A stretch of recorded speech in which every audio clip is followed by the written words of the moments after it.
This is another question, or rather a statement, I hear often. When I sell at the markets, many people confess to succulent murder by moving. I've also been asked in the comments on another video, and so I think it's time to have a closer look into moving succulents and their seeming dislike of change. The simple answer to this question is yes. Succulents can die if they are moved. But in my experience, most of the time you'd have to make some drastic changes to their environment for them to pop their clogs without warning. The only exceptions are when they are moved about indoors or to an extreme such as super strong sun in summer, shade that is way too dark for the particular plant, or frost. But it's certainly possible for them to not like a new spot if the conditions change too much. In this video, we'll have a look at different ways you could kill your succulents by moving them.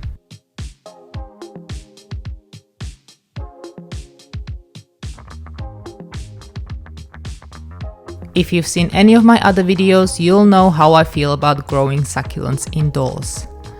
I know they look like the perfect indoor plant and fit so well in any space indoors, but the truth is, most of them belong out in loads of light.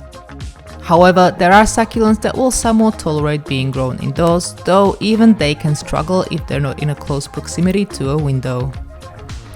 The thing about indoors is that light quality rapidly declines as you move away from the light source.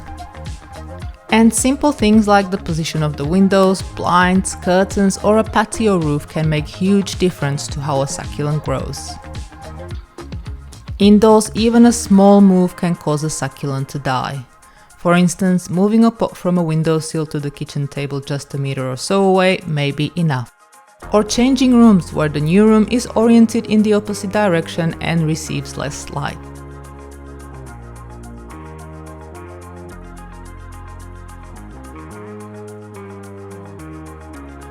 This scenario is quite common. You've bought a succulent, it's struggling indoors as it doesn't have enough light, and in order to save it, you either start giving it sunlight every now and again or permanently move it outdoors. The problem is that you may be doing it more harm than good, especially if the sun is way too hot and strong. When succulents that prefer the sun are placed indoors, their leaves may grow wider, more spaced out, and those that have the natural sun protection called the farina will grow less of it. What they're doing is trying to photosynthesize the light that's available to them, but in the end it's just not enough. Basically, many will put away their defenses against strong sun in an attempt to process the little light they get. And when they're suddenly moved back into the sun, they can easily suffer sunburn or completely die from the shock. You are likely to get away with it during cooler months when the UV is not as intense, but in summer or when it's unseasonably hot, there's a good chance the succulent will not react well. There is a better way to reintroduce indoor succulents back to life in the sun. It may be a bit of a pain, but it should prevent the plant burning or dying. In a nutshell, you'll gradually increase the amount of sun over a longer period. Morning sun is usually quite gentle, so for the first week or two, place your succulent in a spot outdoors that gets early morning sun. In summer, it can get quite hot pretty quick, so be mindful of that. As the succulent gets more and more sun, it will rebuild its natural defenses against the UV. There is a faster way though, but you'll need to get 30 to 50% shade cloth, which will reflect the harmful UV back but let enough light in to harden up the succulent against the sun.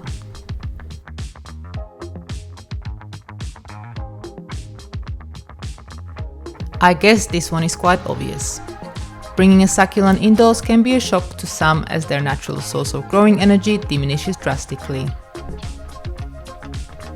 Many succulents have evolved in open spaces where they receive a lot of direct sun. The sun, through the process of photosynthesis, provides plants with growing energy. Those that have evolved in sunny spots will need lots of good light to grow well. But succulents that have developed in more shaded environments have adapted to photosynthesize in shade. If you move the former into a complete shade indoors, the chances of it eventually dying are quite high.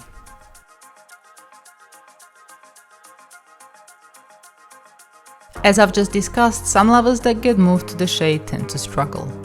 Outdoors, it tends to be somewhat more tolerable as the quality of light is better than indoors, but succulents that need the sun to survive can still eventually die when moved to the shade. Outdoors, shaded spots can also be a bit more humid, which can attract fungal disease such as rot or mildew.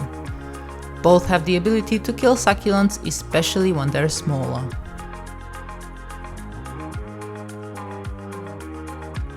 A sudden change in temperature can have negative effects on succulents. Many are extremely hardy and will handle large temperature fluctuations, but there are also quite a few that need a very gentle treatment. As an example, I sometimes get stock plants from other nurseries. I grow these plants on and propagate them. The majority of large nurseries raise and grow their succulents in greenhouses that have heating, cooling and fans to deal with humidity. The conditions are optimal and you won't be able to find happier succulents than those that get to live in these cozy greenhouses. The problem is, these succulents then go on to be sold to general public who don't have greenhouses. And for some succulents, the change is just too much to bear.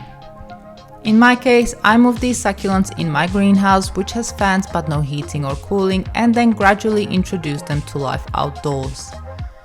This may seem like being overly cautious, but I've seen many succulents fold when they just get moved straight into the open. A similar reaction can happen if you move succulents from a sheltered position in winter out into the open. Frost often doesn't settle when mild enough and where trees are present. It also doesn't quite reach under covered patios but can affect plants in open spaces. So if you move a succulent from, say, a patio out in the garden during a frosty spell, you may see it get burned by the frost and even die.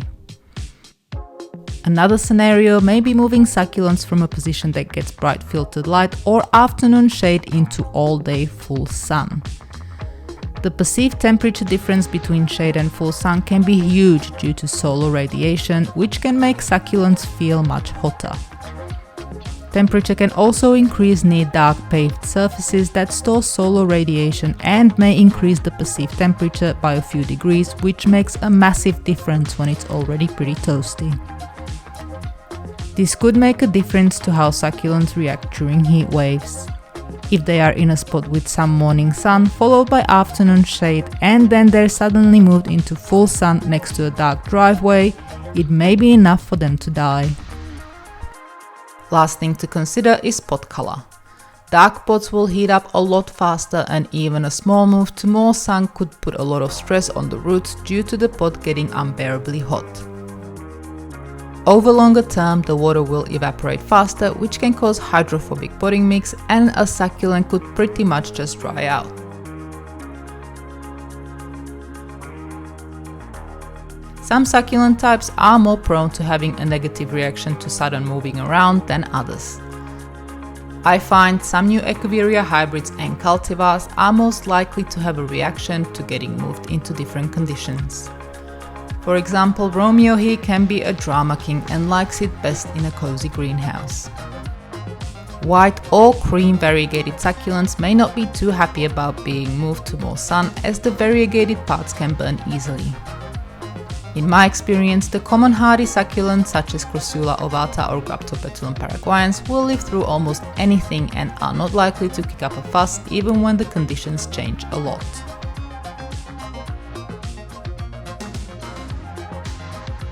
Sometimes moving a succulent may coincide with another change. For example, you could have repotted a succulent from plastic to terracotta during a hot summer and moved it into a slightly different place. Now, two other changes can aid the death in this scenario. Firstly, terracotta is porous and dries out super fast in summer. This can dry the potting mix out extremely fast, which in turn could kill your succulent. The second thing is the new potting mix. There could be a problem with the pH, nitrogen content or consistency. In my opinion, some succulent mixes are way too gritty and when coupled with a terracotta pot and extreme hot weather, they may help kill the plant.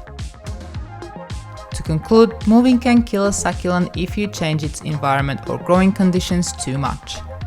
The death is likely to be gradual and happen over a period of time. In most instances, there will be warning signs such as leggy stretched out growth, constant leaf loss or rotting leaves. In a small amount of cases, the death can be sudden, usually when succulents are moved into spots where they experience the full force of extremes such as direct sun during heat waves or frost and snow. And on that note, it's time to wrap it up. I hope this video was useful, and if you have anything to add or if you want to ask a question, you can do so in the comments below.